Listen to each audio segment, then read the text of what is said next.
దుర్యోధనుడు అనుమతితో పాండవులను హతం చేసేందుకు రంగంలోకి దిగాడు. దొరికిన వారిని దొరికినట్టుగా మట్టు పెడతాడు. యుద్ధంలో అర్జునుడు, కర్ణుడు తర్వాత ఎక్కువ మందిని చంపింది అశ్వత్థామ. అర్ధరాత్రి పూట పాండవులు నిద్రిస్తున్న సమయంలో దాడికి పాల్పడతాడు.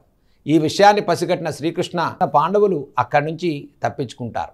కానీ అశ్వత్థామ దాడిలో పాండవ పుత్రులతో సహా దాదాపు వారి సైన్యమంతా కూడా తుడిచిపెట్టుకుపోతుంది. కొడుకులను చంపేశాడన్న కోపంతో అర్జునుడు అశ్వత్థామని వెంబడిస్తాడు.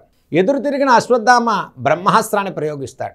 బదులుగా అర్జునుడు పాశుపతాస్త్రం ప్రయోగిస్తాడు. ఈ రెండు మహాదివ్యాస్త్రాలతో లోకం మొత్తం కూడా నాశనం అవుతుంది అని భయపడినటువంటి యోగులు, విద్వాంసులు ఆయుధాలను వెనక్కి తీసుకోవాలని ఇద్దరికి సూచిస్తారు. దీంతో అర్జునుడు పాశుపతాస్త్రాన్ని ఉపసంహరించుకుంటాడు. కానీ అశ్వత్థామ మాత్రం ఒకేసారి ప్రయోగించే వీలున్న బ్రహ్మాస్త్రాన్ని అర్జునుడికి కోడలైనటువంటి ఉత్తర గర్భంలో పెరుగుతున్న పరీక్షిత్తు పైకి మళ్ళిస్తాడు.